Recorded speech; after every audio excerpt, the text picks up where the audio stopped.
Good evening, everyone. My name is Elizabeth Castelli, and I'm the director of the Barnard Center for Research on Women. Welcome to this evening's event, the penultimate in a series of events organized around ideas of art and political imagination, the theme for our 46th annual Scholar and Feminist Conference, this year organized as an unconference featuring several events scheduled from mid-March to mid-April. In this series, we've been interested in exploring the ways in which art functions as a medium for political expression, a platform for working out political ideas, and as an effective mode for expressions of anger and hope, for lamentation and consolation. The final event in this series will be a live-streamed concert by Grammy Award winner and MacArthur Fellow Rhiannon Giddens on Friday, April 16th at 2 p.m. Eastern Daylight Time. Please visit BCRW's website for more details about this exciting concluding event. I also want to announce our final event for this academic year, which will take place on May 4th, the launch of the new book, Prisons Make Us Safer, that's an ironic quotation, and 20 Other Myths About Mass Incarceration, a book by journalist and activist Victoria Law. Law will be in conversation with BCRW researcher in residence, Andrea Ritchie. You can find more details on our website as well. Before introducing tonight's speakers, I want to express my gratitude to everyone at BCRW for their work on this event and the conference as a whole. Avi Cummings, Pam Phillips, Tammy Navarro, and especially Hope Dector and Eve Kausch, who run the tech for all of our events and do it so seamlessly that it's like magic. And tonight, our student research assistant, Kayla LeGrand. We're lucky to have ASL interpreters with us this evening, Tricia Vasquez and Gloshanda Lawyer. And tonight's captioner is Rivka Wuntyler from Total Caption. It's a sincere pleasure to introduce this evening's artists. Scherezade Garcia is an interdisciplinary visual artist born in Santo Domingo, Dominican Republic, and based here in New York City. In her work, she addresses contemporary allegories of history and processes of colonization and politics, which frequently evoke memories of faraway home and the hopes and dreams that accompany planting roots in a new land. By engaging collective and ancestral memory in her public intervention and studio-based practice, she examines quasi-mythical portraits of migration and cultural colonization. She is a co-founder of the Dominican York Proyecto Gráfica, and her work is in permanent collections of the Smithsonian American Art Museum, El Museo del Barrio, the Housatonic Museum, and the Museo del Arte Moderno de Santo Domingo, as well as private collections. Scherezade was also my one-time art instructor at a printmaking workshop in Washington Heights a few years ago. I'm going to keep my day job, I think, but it was a fun adventure to learn how to make prints from her. Nadir Souirgi is a painter whose artistic practice focuses and includes performance and writing, focusing on the entanglements between Atlantic history, conservation science, and Creole identities. In addition to his artistic practice, Nadir is an elementary school educator in East Harlem, New York City, where he founded the Harlem County Bird Club, a program that introduces young children to bird watching and field science, and he is an interpretive naturalist for New York City Audubon. His work has been shown internationally, has been published in Camera Austria and other publications, and he's currently an MFA candidate at the Milton Avery Graduate School of the Arts at Bard College. Our moderator this evening is our beloved colleague, Kaiama Glover, who is Anne Whitney Olin Professor of French and Africana Studies at Barnard and the director of the Digital Humanities Center at the college. She is the author of Haiti Unbound, a spiralist challenge to the post-colonial canon, among other publications, and prize-winning translator of 3 works of Haitian prose fiction. Her most recent monograph, A Regarded Self, Caribbean Womanhood and the Ethics of Disorderly Being, was just recently published in December 2020. Scherezade and Nadir will each speak for about 20 minutes, followed by conversation with Kaiama, who will then open the discussion up to the viewing audience. When you have your questions ready, please post them in the YouTube chat. And please join me in welcoming this evening's artists to BCRW's virtual stage. Thank you.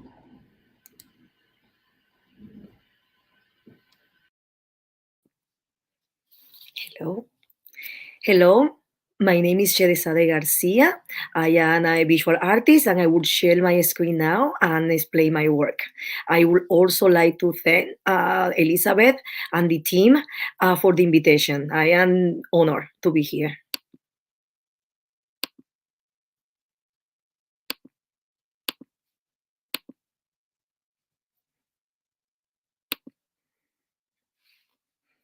Okay. I am fascinated with the experience of Las Americas and the crossing of the Atlantic.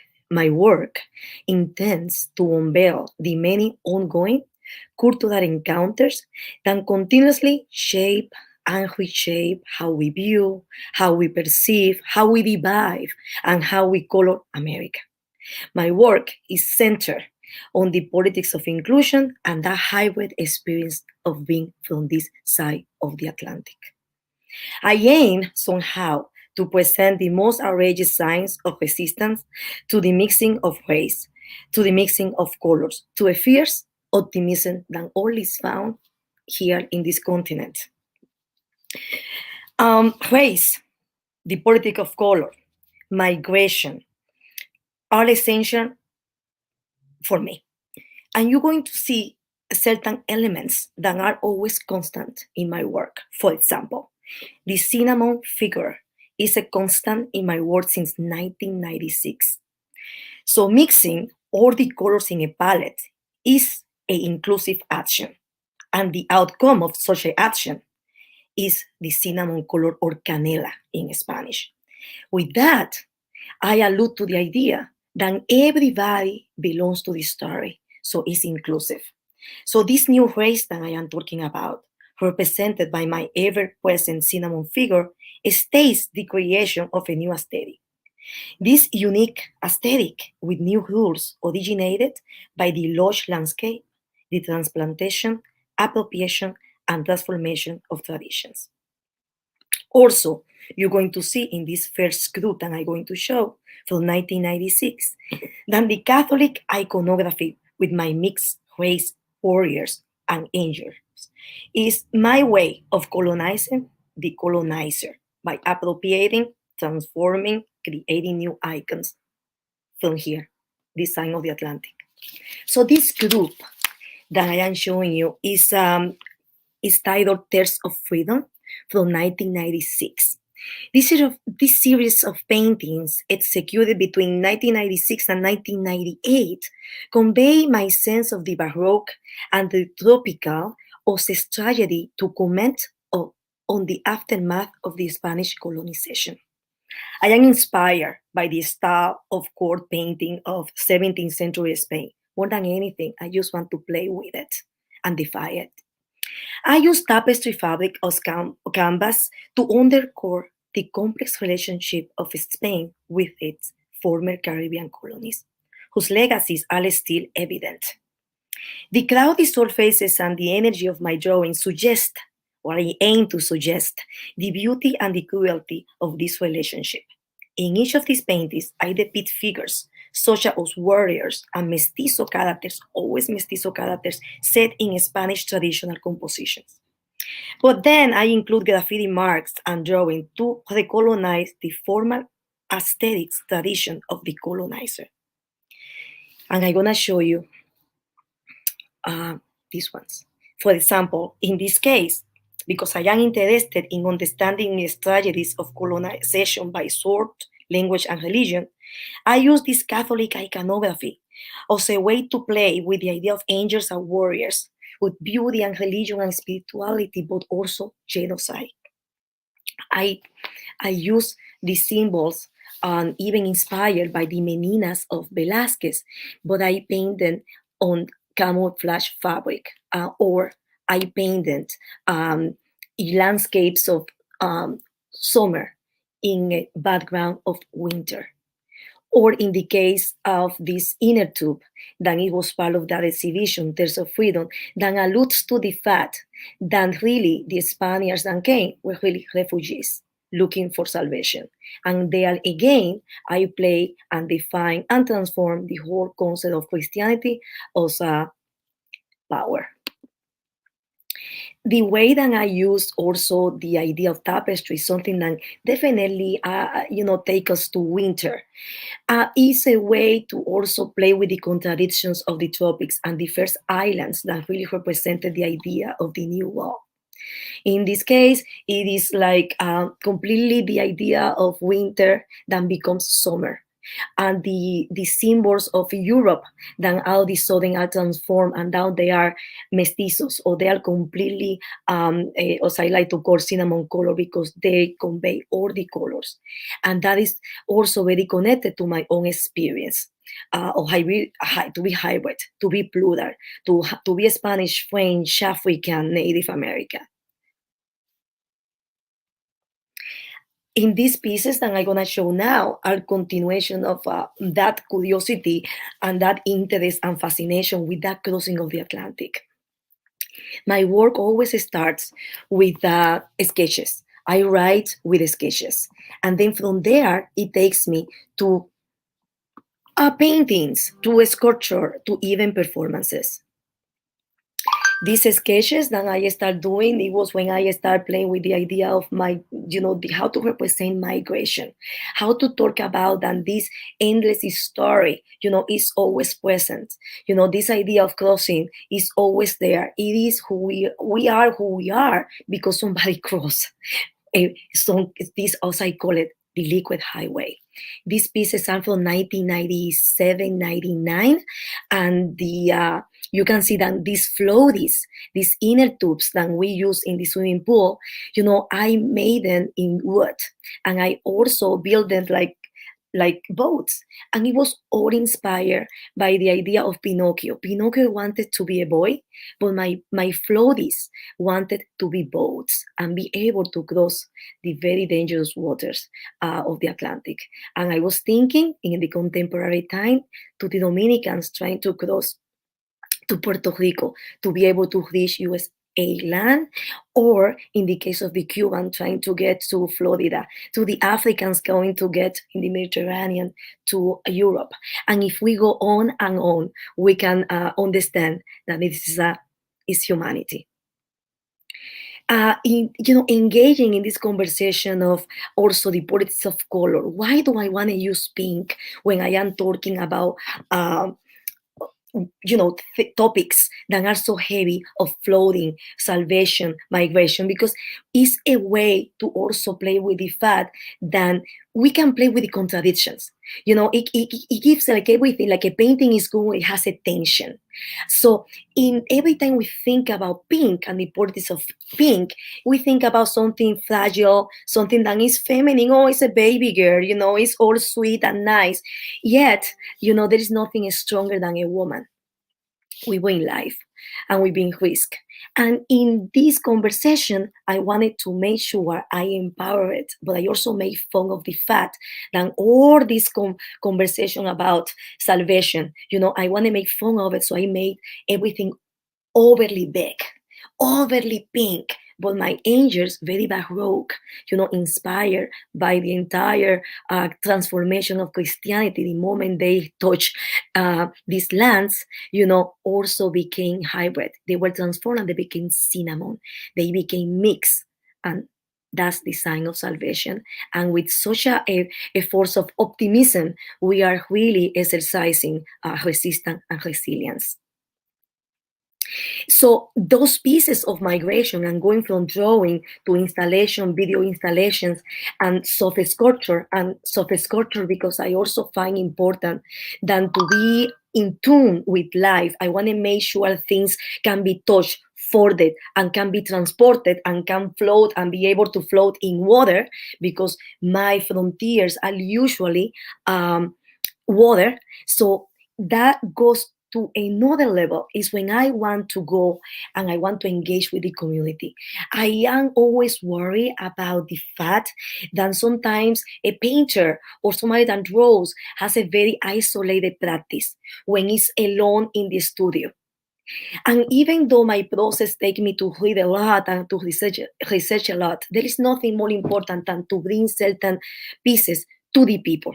And then I went in 2003 to Sabana de la Mar, which is the area in the Dominican Republic. I went alone with curator and a scholar, late scholar, unfortunately, Alana Lokwar, and we built this project where I built a lightsaber workshop.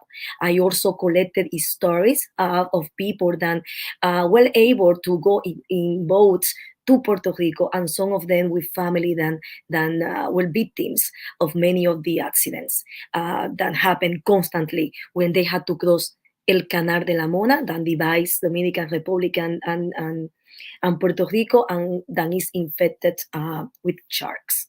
Also, this is a video. You can go and find Sabana de la Mar, Scherezade García, and you can see the entire video.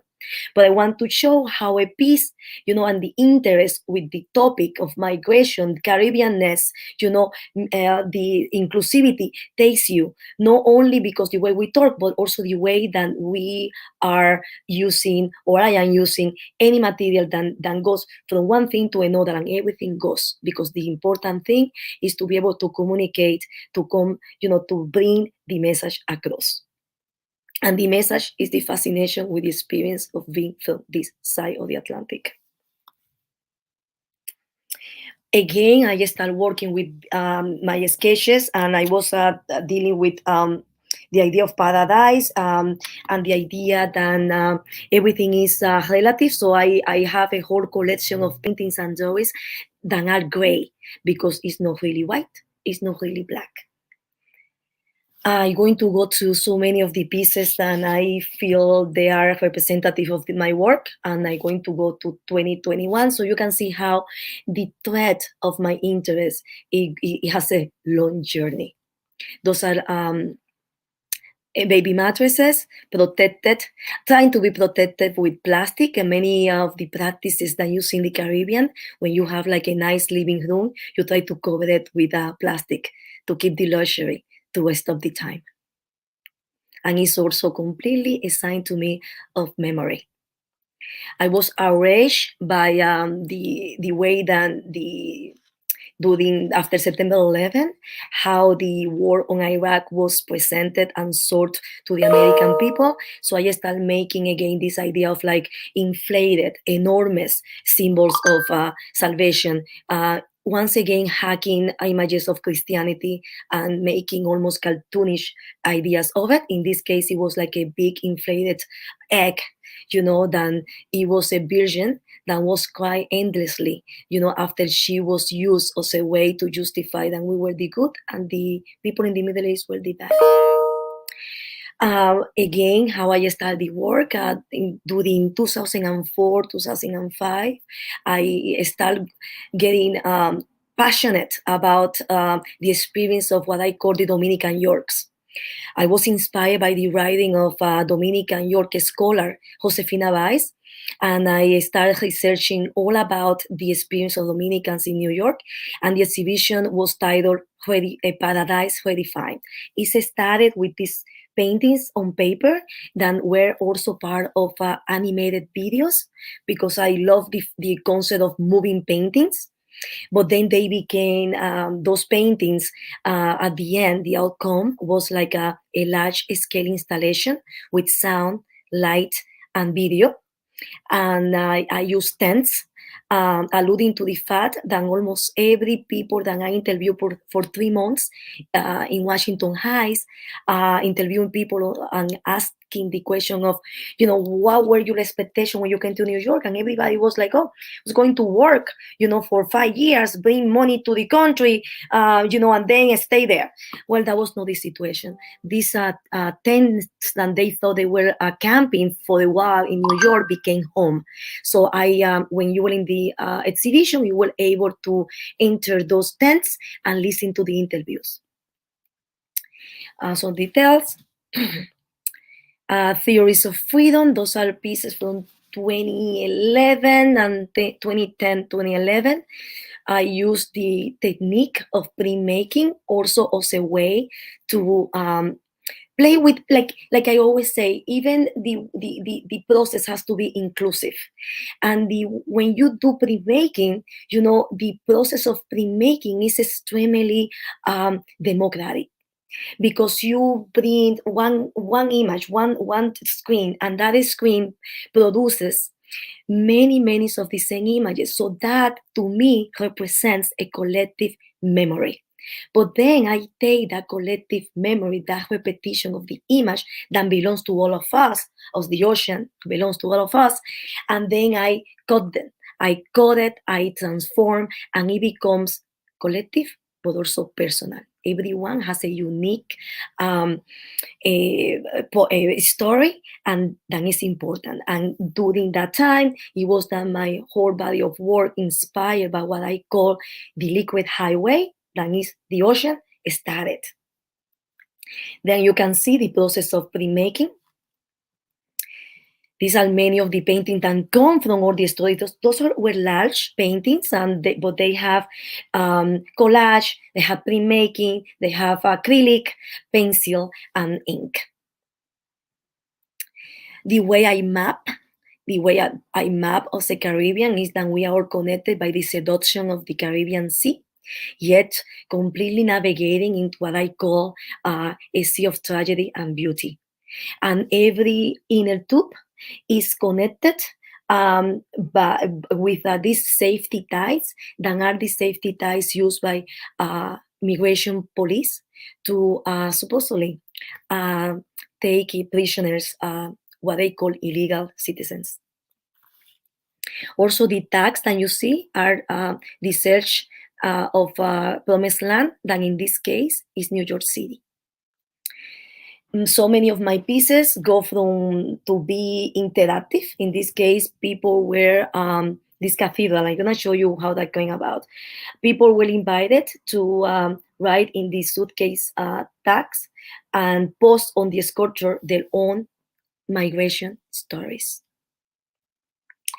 I am very connected to the history of the island of La Hispaniola, Quisqueya, Haiti, now Dominican Republic and Haiti. And it's all about the history. Our history is so intertwined that for me it's impossible to divide. So I created, not to celebrate, but commemorate an event that really affected both sides of the islands. It was the massacre ordered by the dictator Trujillo, to basically anybody that he thought was Haitian should be killed in the frontier. It's important to note that many of the people that were killed also were Dominican, because my understanding and my theory about the frontier is that we have three countries: the Dominican Republic, Haiti, and then in the middle we have the third country that is completely mixed and represents so much of the experience of being from both places. So what I did, it was I used the concept of a souvenir as a postcard, and I asked people what have they heard, what they've been told about that time of 1936, when we call it La Massacre. We also call it El Perejil, because one of the ways that it was used to identify that they were Haitians was by the accent. So after we collected all the participants, stories on the back of the postcard, I also used it in exhibition. But you can see how I invited people to basically put everything like a laundry, hanging the laundry. So the only way to confront this tragedy is to basically put it in the air and open up. So people were very receptive. There was a mix of messages in those postcards. There were messages very racist, other messages that completely convey this idea of unity and understanding and sister brotherhood of our countries. And also were people unable to understand the crisis. And it started in 2012, and to this day we go every October. I am part of a group called the Borders of Light, and we every except for the COVID situation, we go every October.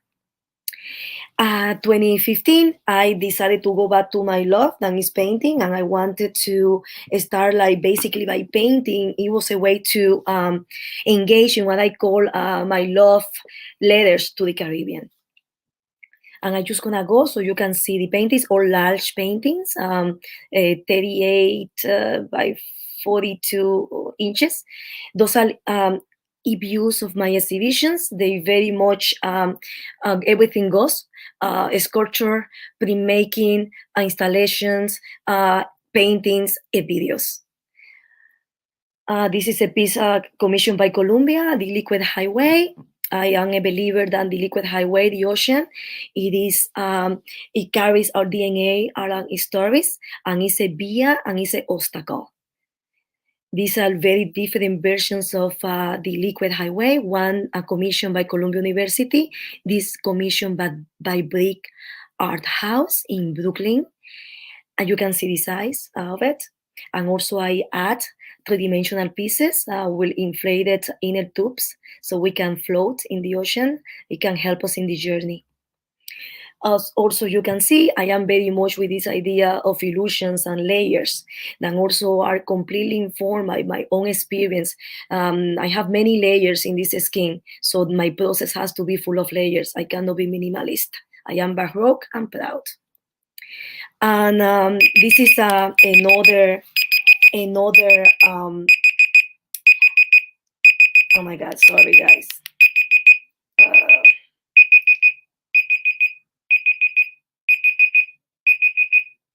sorry, give me one sec. And this is one of the last pieces I want to show. That is the liquid highway, but in printmaking. I use the concept of these endless stories of migration, something that is our human experience, and I wanted to use it as like this Chinese scroll. It's endless, but I also want to carve it because it's like a tattoo in our skin. And I use rubber, the same material I done for my inner tubes. So using that concept of carving with the linoleum, I carve images of the ocean, and then everybody was invited to ink, and people in the exhibition were able to print and left the show with a little bit of the liquid highway. So that was our individual souvenir of a history that united us all. And that's it.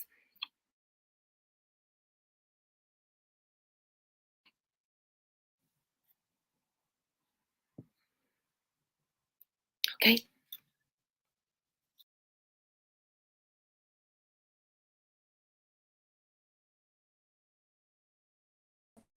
It's a real pleasure. Thank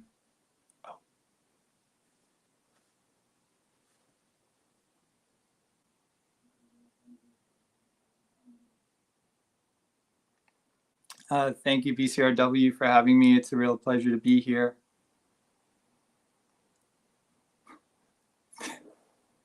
Thank you, BCRW. It's a real pleasure to be here. Back, please. Thank you. So here in the first image, we have a photograph of the bird club that Elizabeth mentioned. These are my students at the time, a group of second graders bird watching. While I don't consider my pedagogical practice to be an extension of my art practice, I wanted to start with this because this time, well, the club still exists and I'm still teaching, but at the time of its founding, about 11 years ago, it really marked a sea change in my practice, my artistic practice, and also my political thinking as well. So a lot of my current interests and lines of questioning derive from my work with my students, and also my interacting with conservation organizations who took interest in my work and things like that. So I think it's also important to note that while I'm a teacher, for me, the work I do with my students is, I see it as liberation work. I think my emphasis is really more on, it's about care and joy, as opposed to, whether or not I'm forming, a new generation of bird watchers. That's actually not a goal for me at all, but really that they get to experience joy and leisure. Next slide, please. So really around that time, I started drawing birds. But before the bird club, I didn't draw birds or paint birds at all. But I started to think about birds differently. And I guess I started using like a critical race framework to not just interpret my my experiences with the wider birding world or conservation world, but also the birds themselves. So, I am half Haitian, and I became really interested in narratives around Haiti as being an ecologically dead zone. And so, I was, doing more research on that, and I was doing really interested in drawing the birds of Haiti. And I came upon this one bird in particular that's really fascinated me. It's called the black-capped petrel. And in Creole, it's called the diablotine. And it's actually, it's one of the rarest birds in North America. It's critically endangered, and there's an effort to save this bird from extinction that was headed up by an American ornithologist working with Haitian and Dominican biologists. And it's also a bird that spends 90% of its life over the open ocean. It really only comes to land to rear young, and it has just a really unique relationship to the ocean. For example, like its life cycle is timed with hurricane cycles, which it uses to propel it to travel far distances in short periods of time. Like it's just a pretty remarkable bird. And so this begins, I guess, thinking more critically or thinking more politically about my work generally. And this is this work was made in charcoal and pastel on paper. It's about life size. The bird itself is about life size. So the paper is about 50 inches by, 40 inches or something like that. All right, next slide, please. So, as I started to talk about before, I learned about this conservation effort to save the diablotine from extinction, and I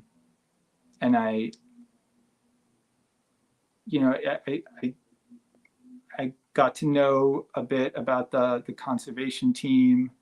And there's like a whole humanitarian effort that kind of grew around, like, to support this conservation work that was being done in this tiny hamlet in the mountains of Haiti called Boucanchat. And I started to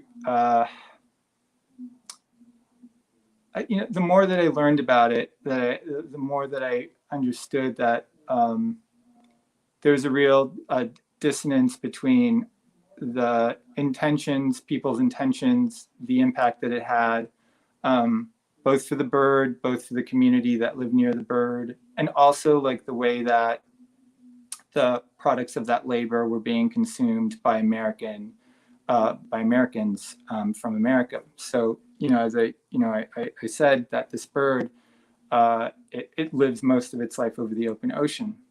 And so there's this real specific subset of bird watching, ecotourism, where people go out into the ocean to observe these types of birds and other sea life.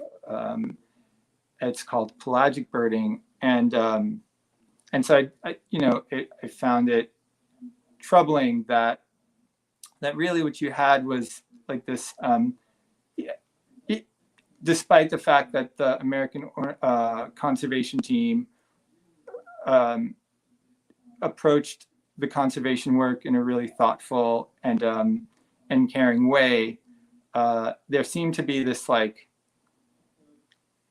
this kind of like entanglement where it's like it couldn't help but still being this kind of extractive relationship. So you have the American ornithologist working with the Haitian and Dominican ornithologists, providing them resources and with the intention of having them take over their own, like the project themselves, which my understanding is at this point it has been taken over at this point, but then the labor that's involved in doing the conservation work, which is really kind of grueling work, because this bird nests in these very kind of like hard to reach, like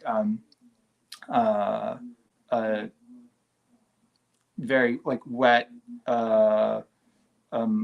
limestone like mountainsides in like these rainforests, and you have to like trek up in there like at night, and everything is by headlamp. It's like really physically demanding work.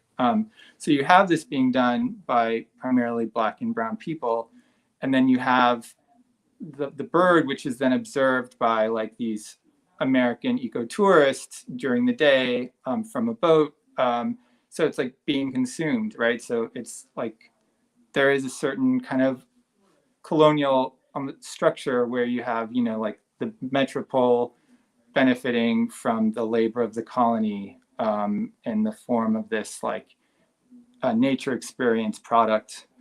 And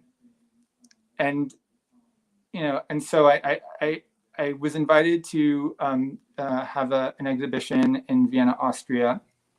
And I titled Selective Adaptations.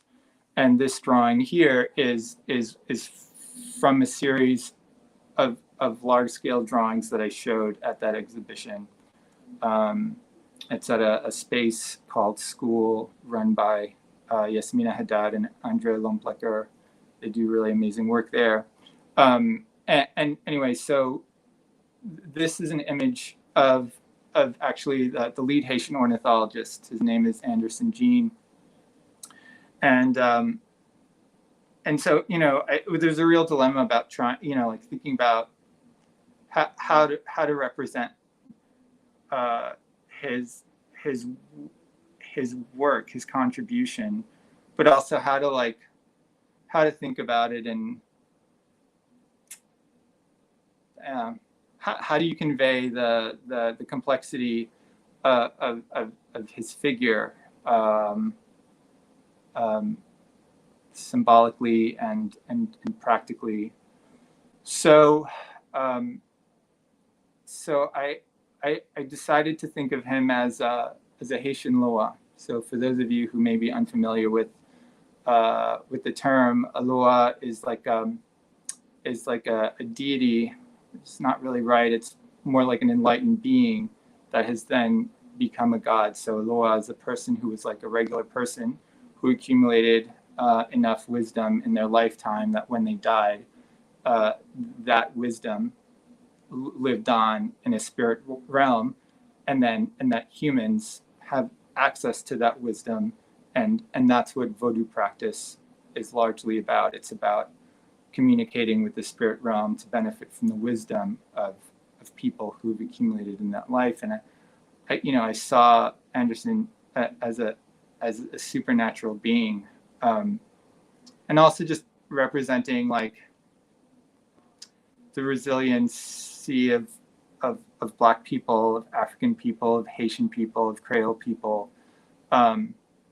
So he's represented as, I took the specific contour of a portrait of him, and I superimposed the ocean, which is, I mean, of course it speaks to many things, but it also speaks to, it's also like beautiful. I mean, he looks like a supernatural being, and in a way that I've conceived it, but it's also the landscape where this kind of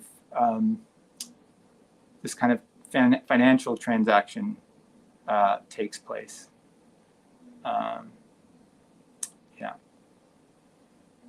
Thank you. Next slide, please. So I started school last year, and I realized like I'd been making work in a certain way, and I wanted to think some in some ways not less about the themes, but to think more about how I approached working. So I started out by making like large scale drawings and paintings, and I just found the practice to be kind of exhausting, to say nothing of the fact that, we were all living under a pandemic, but something I wanted, to change about my approach. So I started cutting up those canvases and drawings and accumulating a bunch of material like objects. And I started to call them characters. And I amassed a whole bunch of them. And I just got really excited about making them. And then sometimes I'd leave them the color that they were. Sometimes I'd repaint them. They were made from a variety of materials, canvas and paper and leather. And then I just started kind of like making these very non-committal like assemblages on the ground. I wasn't even pinning them or anything, and I just started photographing them. And then I started taking those images, those pieces, and then creating images by pinning them to a piece of styrofoam, which this is an example of.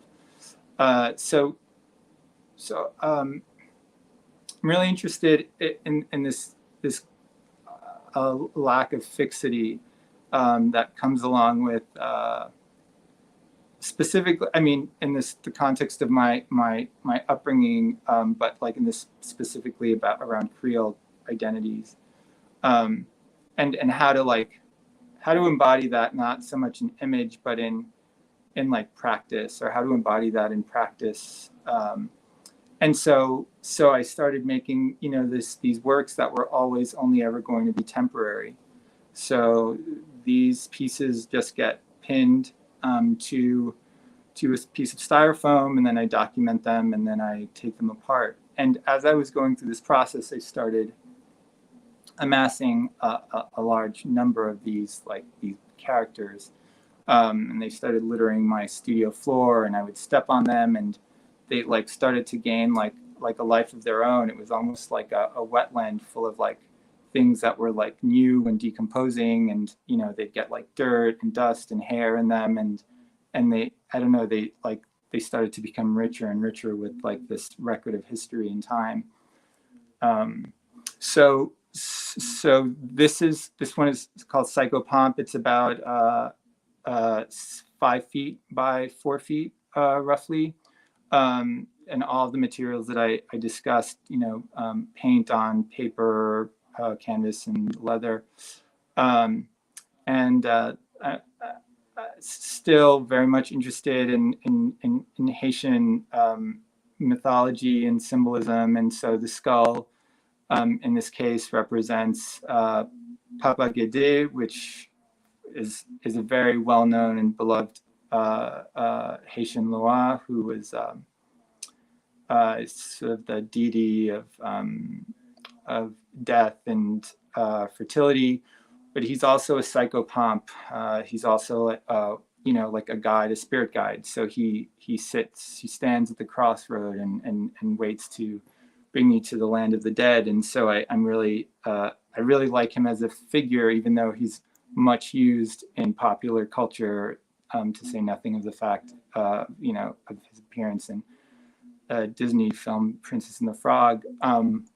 But I like this idea of like transience and simultaneity, and he does have kind of a hybrid existence.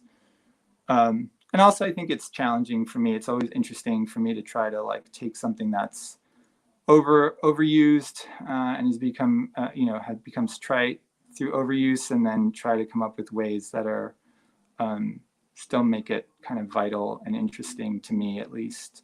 Yeah. So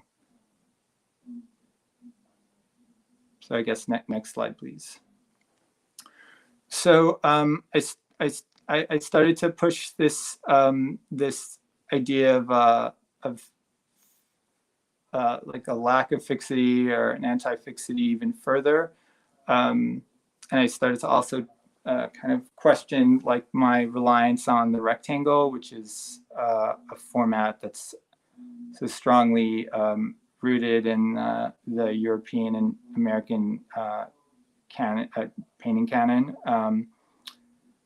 Challenging that is obviously not new, but it was a new challenge for myself. So I started experimenting by creating like these armatures that didn't take a very specific form. It's almost as if their function was like kind of like a drawing rack. Their function was to support other things. So this is an example of that. So you can see I'm reusing pieces. There's like the orange skull of Papa Guédé hanging, and now the wooden pieces are fixed to a piece of styrofoam that's now cut and shaped, and it's hard to see, but it's been broken and then reassembled, and I was taking a lot of care to not waste anything. So I'd make mistakes, and then like those mistakes, the records of those mistakes or those like unintended actions would like remain in the work. So I was, and still my studio is a mess. It's full of every little bit and piece of offcut. And so I started draping these things on that, and that had its own effect. It became its own position. Things started to feel like skin, and I don't know, also these things started to breathe, and then it started to take on a very different dimension. And then I started to really think about some of the. I was thinking a lot about the work I do with my children, where in some ways the craft is sort of like ancillary to the impulse, and kind of getting comfortable with that as somebody who can get, as an artist, I can get really, I think, overly focused on the way things look and being overly controlled, and this was interesting. This was again focusing kind of more on an approach than an outcome.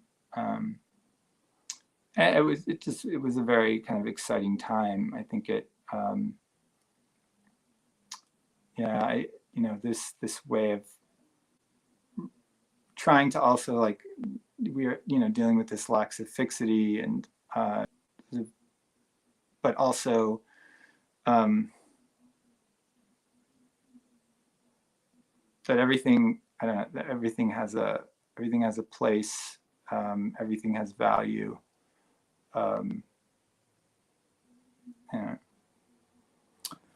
So Yeah, next slide, please.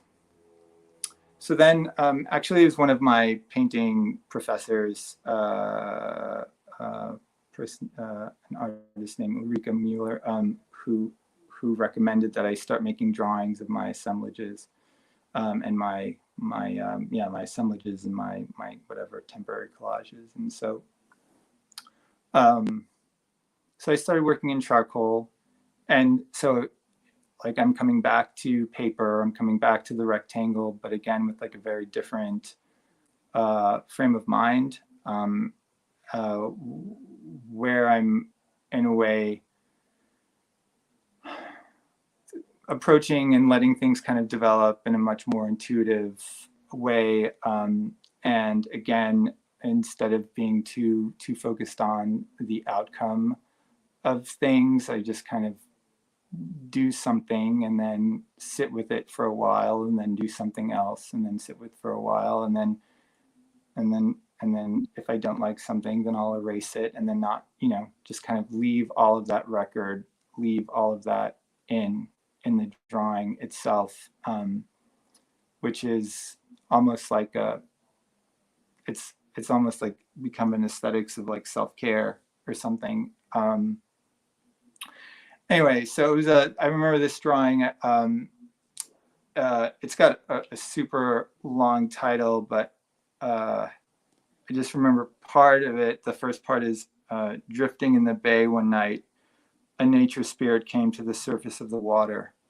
So I remember I was just, consumed by the media and the pandemic, and, reading about environmental calamity, and then just like this image came in my mind. I'm really fortunate to have a friend that like enjoys spending time in nature with me in South Florida in particular, and we, it just had this memory of us being out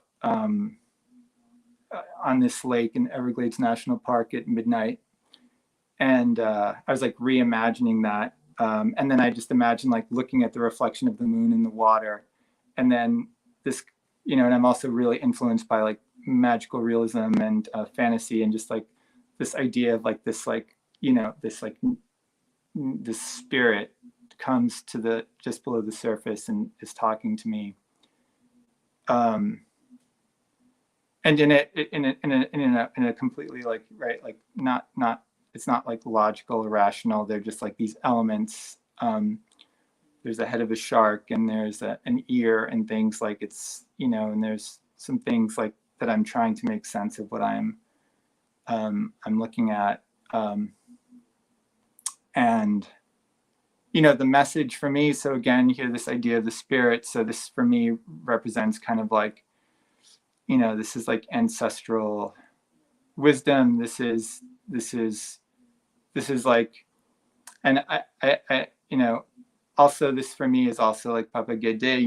Papa Gede is supposed to be the first man that died. So presumably he's been around for a long time. And although the spirit for me is like genderless, this kind of represents this almost like geological wisdom, telling me, not to be afraid. So yeah, so this is charcoal on paper. I think there's some pastel in here. Yeah, this drawing is also, it's about 5 feet by 4 feet also. Yeah, I think that's it. No, thank you.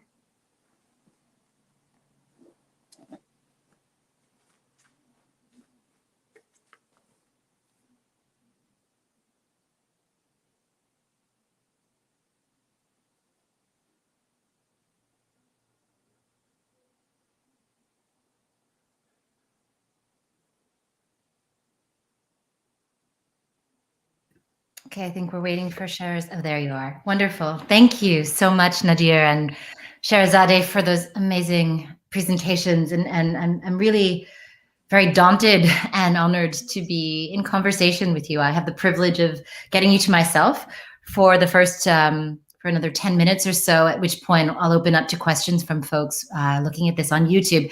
As a reminder, you can place questions in the chat on the YouTube, and I will pose them directly to our two artists. So there were a lot of questions I was meaning to ask you that you both ended up answering about process, about sort of the continuum between art, activism, politics, and education, all of those things. But very fortunately, your presentations have brought up so many other questions that I want to ask. And I think I want to start with a question that's been bothering me, or that I'll say it's been bothering me, but it's been on my mind for a long time, and particularly during the pandemic.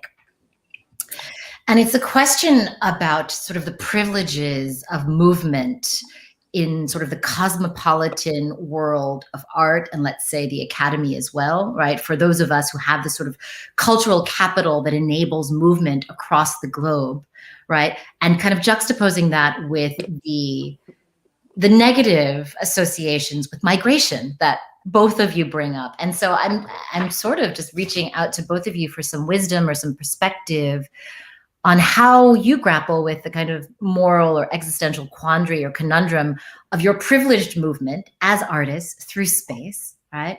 And then thinking about that in the context of something that, Nadir, your presentation made me think of in particular, the contrast with those who are privileged to move and experience even the most progressive and liberal among us, right? So the bird watchers in looking for nature, but then the Black and brown bodies who are constricted in their movements, but also who facilitate the movement of a global elite. So, I don't know what I'm hoping to get from you two, but you've been so thoughtful about the ways you think about movement and migration.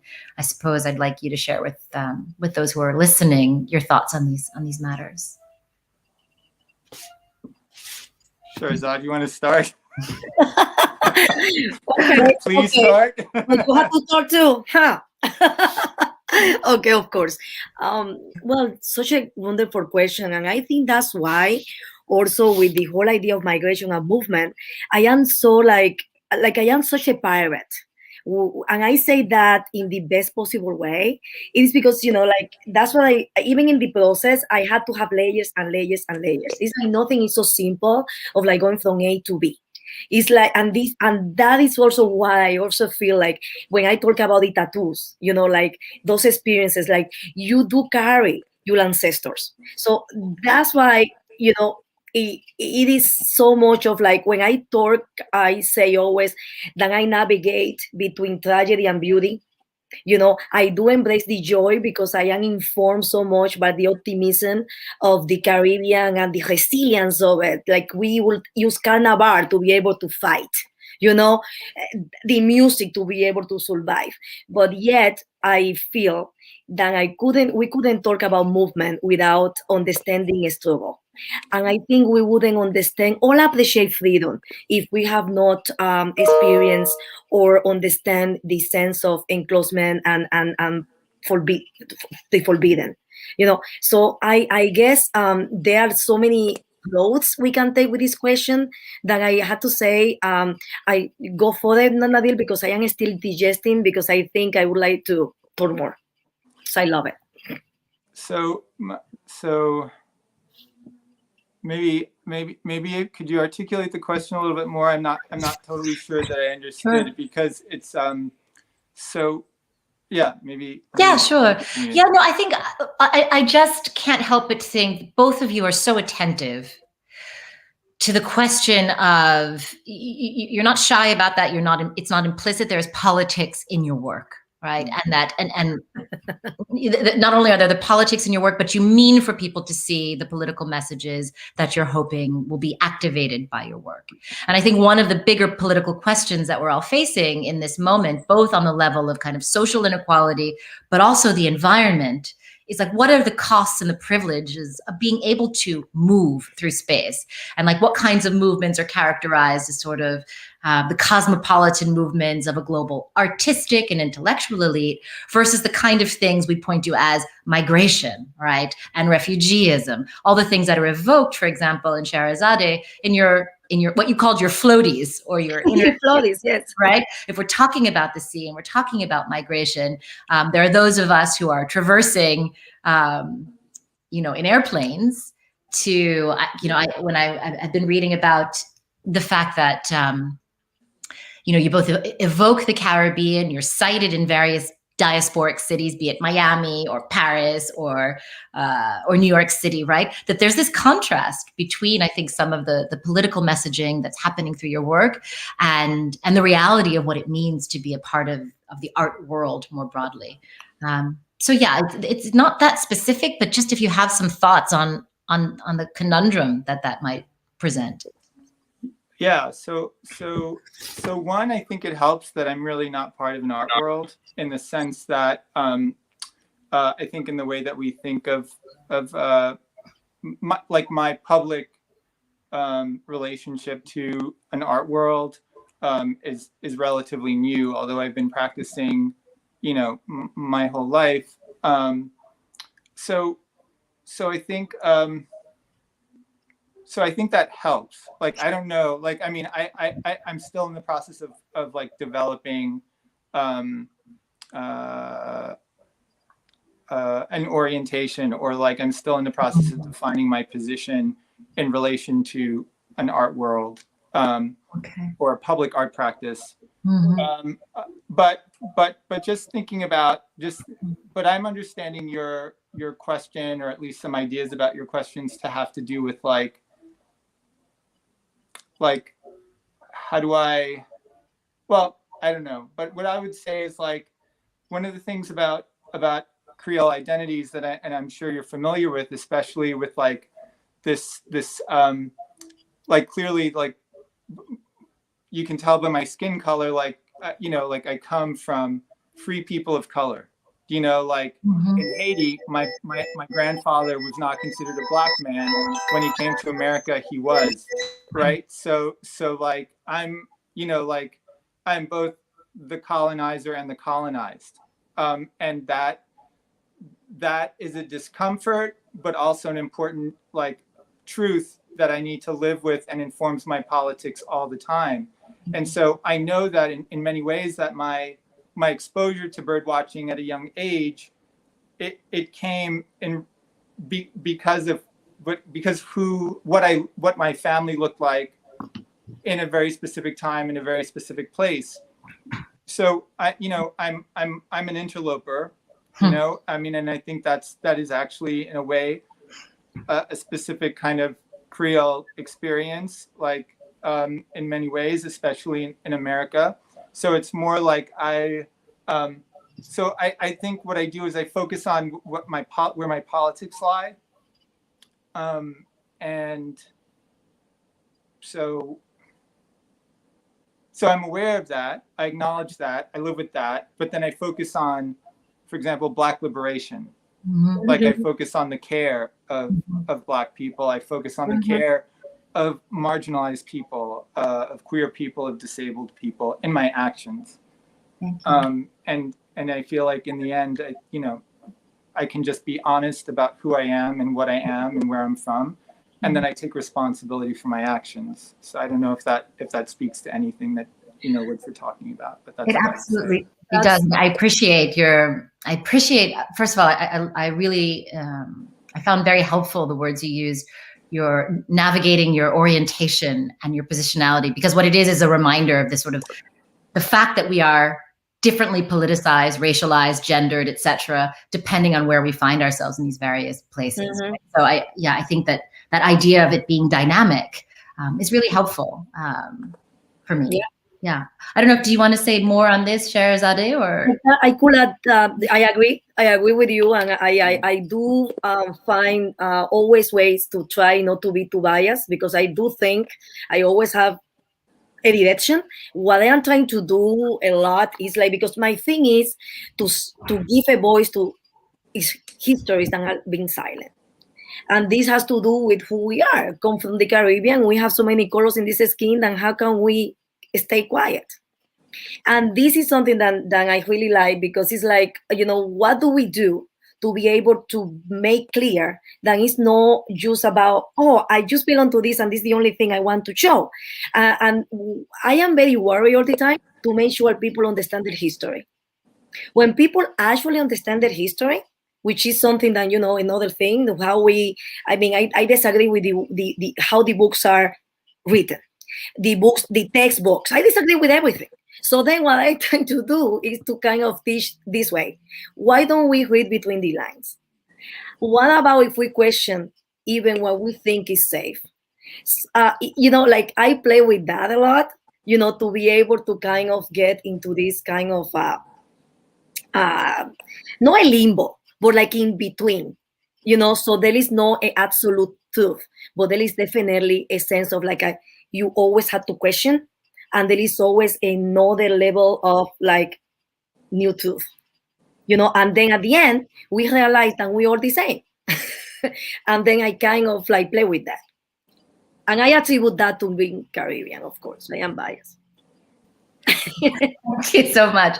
I'm so sorry we're not in person, because then I could say, oh, I can save some of these questions for when we have dinner afterward, but yeah, exactly. So I have to keep moving.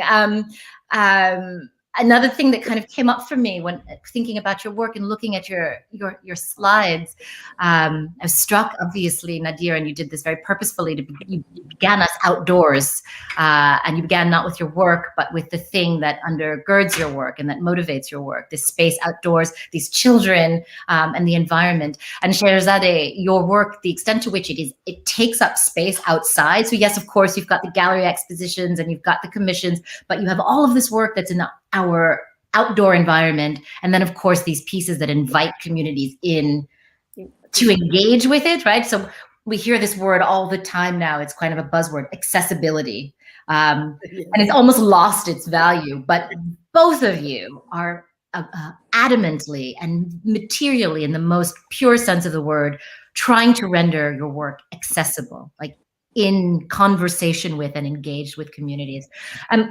So I'd just like to hear a bit more from you about, to what extent I don't know, the community does or does not come first in terms of animating what you imagine creatively, and thinking about where it will feature or function in space, in those kind of particular ways, both in the space outside, in nature, if you want to take it that way, but also in the space of the community beyond the solo artist. That's a wonderful question, because it's very complex, and it's the kind of thing that I always worry about. I am very against trends. So when it's like everybody's doing installation, that's the day I decide I'm gonna paint. If somebody's painting, I decide I'm gonna do installation. It's like the rebel in me. But it's also because when I understand that I am very social, and then I do need to engage. My work is inspired by people. I am a storyteller. I am a natural storyteller. I love school because I have stories with other people. I love family because I love gathering. I love that. My work is completely informed by that gathering, by community, by people, how you feel, what happened to you. That's what I love. But when I am doing a participatory anything, I do feel that it's important to research so you can understand and respect, witness the community we're talking about, no appropriating things like, oh, because I am Dominican, I get the Haitians. No, I hate that, and I think that's extremely disrespectful. So I am very much into this idea that it takes me a long time, the thinking of how I'm going to approach anything with integrity.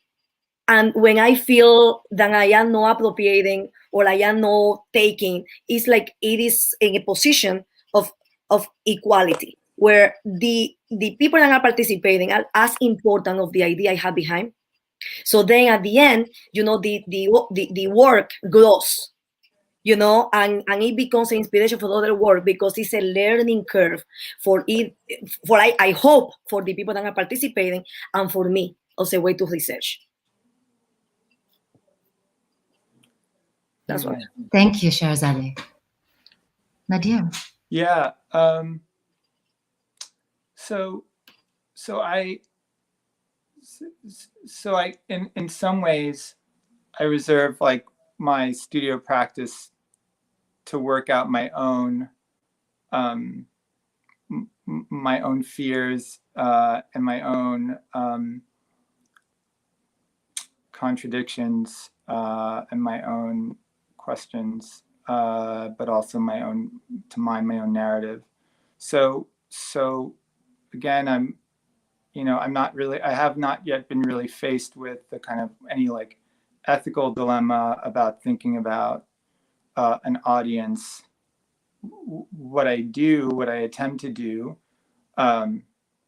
even, as I mentioned in respect to my politics, is like I try to maintain a politic, like a sort of political integrity to the work that I do, even if I'm not showing it to anyone. So I think a lot about, I try, again, going back to being very specific and very like honest about what my particular position is as like a light-skinned Black person, a racially ambiguous Black person, a straight cis man. Like I try to be really specific about that in my work.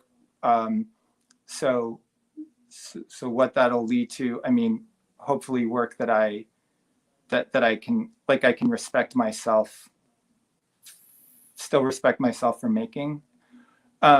Now, in terms of like the way that I interface with a public or what I make accessible, I think that kind of plays out more in my teaching, and also like what I loosely use the term performance, where I actually have been doing these like teaching lectures or these kind of like walking lectures where I like take people on bird watching walks, and then I also talk about related colonialist histories that overlap with the things that are being experienced, or like other like whatever collaborative work. I a year ago, maybe a little over a year ago, I collaborated with a Jamaican ornithologist who's a professor at NYU. He teaches a conservation and ecology class, and we co-led a bird walk in the north end of Central Park, where I talked to them about conservation and bird migration, but I also talked about like land use, and I talked about the dissolution of Seneca Village and the eradication of the Lenape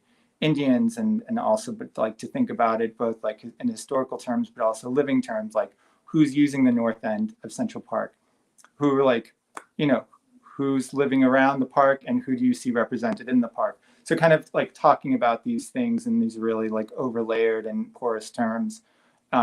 So I guess that's it. And yeah.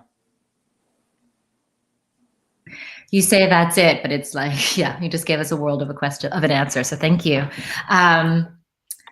So I will ask you all one more question and then turn to a couple of questions that have come in on our YouTube channel, and then we'll see how much time we have left after that. I feel like you should have been warned that I always ask kind of big questions. So I have one more big question, and you can take up any part of it that you want. But I'm not an artist, of course, but I'm a Caribbeanist scholar. I think about literature, and so we operate within a similar world, let's say. And I think that one of the things that I found a lot of it frustrating about representations of the Caribbean in these kinds of North Atlantic spaces is, of course, that this narrative of abjection and trauma and tragedy and all the things. And what's obviously incredible about both of your work is an acknowledgement of, yes, and not shying away from the various traumas and tragedies that have marked Caribbean history and that mark the Caribbean present, be it ecological disaster or El Masacre on the border of Hispaniola, or any number of phenomena that we're all well familiar with. But the extent to which those traumas are present in your art, but become the generative source of things that are beautiful. And I guess I would like to hear you two, if you're willing, talk about the relationship as you see it between art and trauma. And of course, that fine line between, being inspired by resilience and showcasing trauma in ways that are irresponsible or that pander, right, to audiences that expect to see trauma and tragedy. in Black and Brown contexts. So I'll just open that up there. I'll start. Yeah, that's something that keeps me up at night. I'll be honest with you, Kaiama. That's something that is, yeah, that's because, right, it's like, you know, on the one hand, like this, the reason why I think, you know, I think back and, you know, about this, like the pantheon of the Lua is that tragedy and beauty and creativity and resourcefulness and, you know, like all of that is there, you know, and those play out in Vodou ceremonies, like they do. They're not shied away from, right? But it's like so I think more about like what is like my story to tell in that trauma. So it's like it's not just what it's like what is mine to tell is, I guess, maybe like that's how I would like reframe that question, because there are many artists that I love and admire and whose work depicts really violent imagery, and I was like, it's important work. I feel it needs to be in the world, and I feel like they were the one to say that, but I don't know that I'm the one to say that thing, right? So for me, it's really kind of trying to locate myself within both this like history of resiliency and violence. So yeah, I can't. I wish I had a really good answer about it. I have like a kind of a feeling or an orientation or something, or like I'm leaning into something, and you know, and I'll think about different ways to kind of illustrate that question or those questions that are coming up, and then inevitably I'll come up with solutions or images that I feel like are not mine, you know, and hopefully I have like the wisdom and the discipline to say no, but hold on to it until I find the thing that I feel like honors both my idea and my question, but also represents my place in that question and in that story. Thank you so much. Yes, Scherezade. I do feel that I do belong to so much, and every time I know more, you know, then we realize we know nothing. But that mix and match of stories that are so much my inspiration, you know, are all about everything that happened. And I'm gonna start from the beginning. The island of Quisqueya, Haiti. We are made of fire. We survived the genocide. We found a way to kind of like get the first cargoes of Africans. We mix, we create music, we have art. Our island is still lodged. So I think about all that, and then I get extremely mad. Like, oh my God, I hate this with so much passion. And then I realize that is so much beauty. And then what I find is that it's so much material that I'm going to be in this endless search forever. Because it's so much to show that also informs really the rest of the continent when they go to the continent, you know. But I am very much in a constant search. A constant search of a truth that I understand that is always moving. And this is what I am so much about, this idea of the liquid highway, is the idea of we are very much silent people, you know, and people that come from, let's say, the Caribbean, any Caribbean, you know, to, let's say, to Manhattan, is another island. This idea of everything moving constantly, I love it, because what it gives me is this idea that nothing is constant or nothing is absolute. So then it's like, it's never an end. it's always like this constant movement, and how we adapt, how we transform, and that's to me resilience, and we are always on the verge of revolution, and I think that's important. Thank you. I love that. We are made of fire. That's brilliant. All right, we've got a couple of questions that have come in on the YouTube. I will look through those. I'm just going to ask one very quick and an easy one for you, because I'm looking at your Zoom screens and you're both situated among art. And one of the questions I knew I did want to ask was, I see a Dufault, right? It's the Parfait Dufault behind you, Nadir, and I can't quite make out what's behind you. But I will say, I did want to ask who you consider your artistic interlocutors, and that can be the people you feel like are in the kind of traditions that you are writing, listen to me, that you're making art in the wake of, but also who contemporarily you feel like you're in conversation with in your work. And then I'm going to ask some questions from our public. So this is an easy one. No? Yeah. Oof.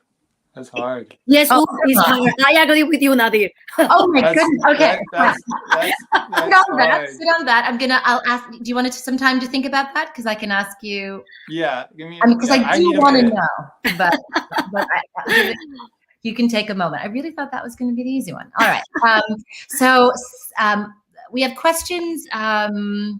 Specifically, one I think has been answered. Someone had asked that you both speak a bit about how trauma and nature manifest in your work. So if you want to talk more about that, you're welcome to. But otherwise, I'll move on to, there are two terms that, in fact, Nadir brought into the conversation, and folks would like to hear both of you reflect on them a bit more. One is this matter. So this is a term concept you introduced, Nadir, about fixity or the lack of fixity. I think someone was intrigued by your sort of ephemeral art practice.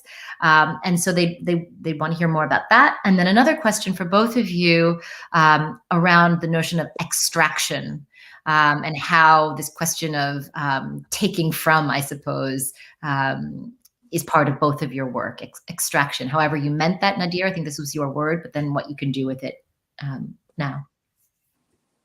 Fixity and extraction. Well, so in reference to this idea of a lack of fixity, it's like, I think so this idea of like the art object, the commercialized notion of the art object obviously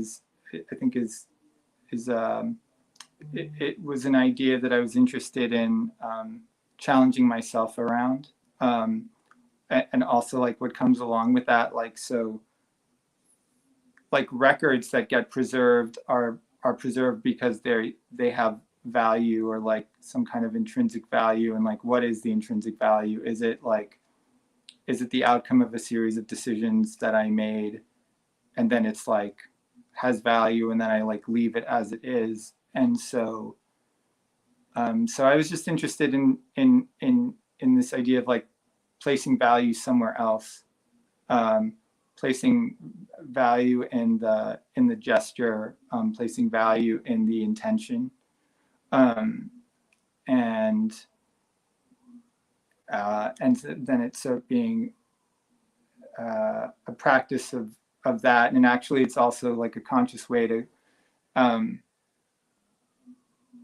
just for me to kind of, again, like reframe like assumptions about contemporary art practices relating, or like, I don't know, like living in or trying to make space in this like European American like contemporary art canon. So like make things that have a real like temporary life.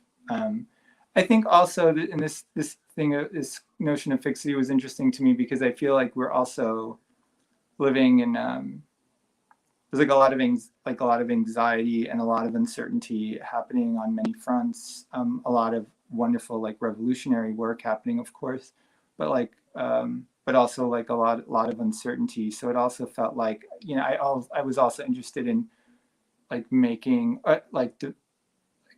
engaging in a practice that somehow reflected that both like both in the affirmative, but also like in kind of like an acceptance of of the, yeah, very specific experience of like temporality. Yeah, so that's, I guess that's what I have to say about fixity. What was the other word? Sorry. The other word was extraction. So extraction. Well, Plenty of time to think, Scherezade, so you're up next. Yeah, I'm sorry. I just want to say very clearly, like I feel very comfortable extracting cultural artifacts from Europe. So just so we're clear about that, I'm really happy to like extract in that direction. No guilty at all. Yeah, I'm not comfortable with Europeans extracting in the other direction. Just like, is it just a very like kind of fundamental political frame? Like I can just say that. I mean, yeah, I mean, in the most basic sense, that's how the concept of extraction works in relation to and to my art making practice. Got it. Noted and well put. Thank you. Scherezade. So my idea, for example, of like things that are not fixated, or like the word of fixation.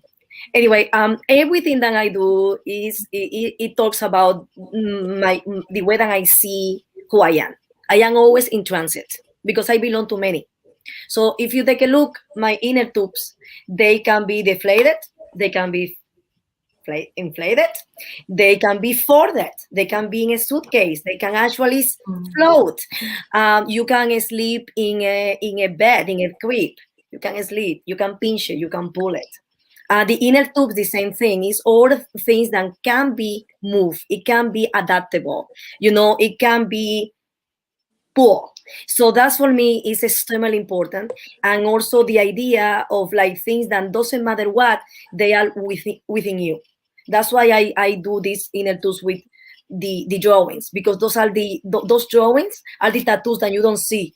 They are untangible, but they are tangible. So it's also the traces of memory that are there, that can travel. They're in transit, and it doesn't matter if you see or not, they are with you. So for me, that's what it is. The idea of appropriation and the way that I appropriate and transform Catholicism in a way, it is completely the view of America. The moment these Europeans, that we are part of this, we are part of it, came, Christianity changed. We transformed the whole thing. So I don't even think I am taken.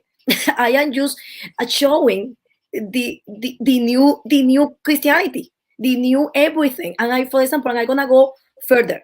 I have a whole series on Yemaya. This Yemaya, sometimes when it's convenient, she needs to be Buddhist. When she's convenient, she needs to be a Virgin Mary, because she belongs to all. You know what I mean? It is all about this idea that we are that. Yet, what is important is with it. Is this idea of salvation, of to unite, searching, in the case of Yemaya, searching for the land.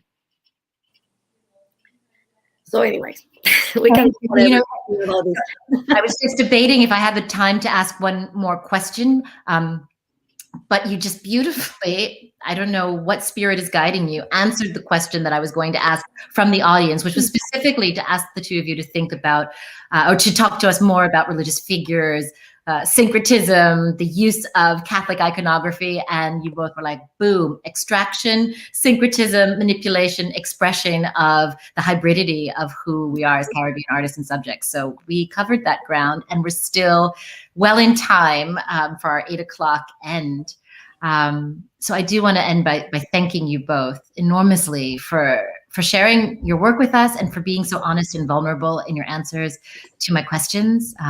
It's a lot to do, and asking an artist not only to make work, but then like have a narrative about that work seems a little unfair, but you both did it so beautifully, and we are really grateful. So thank you so much. Well, thank you. No, thank you. It was a great pleasure. A pleasure. Same. Have a wonderful night, everyone.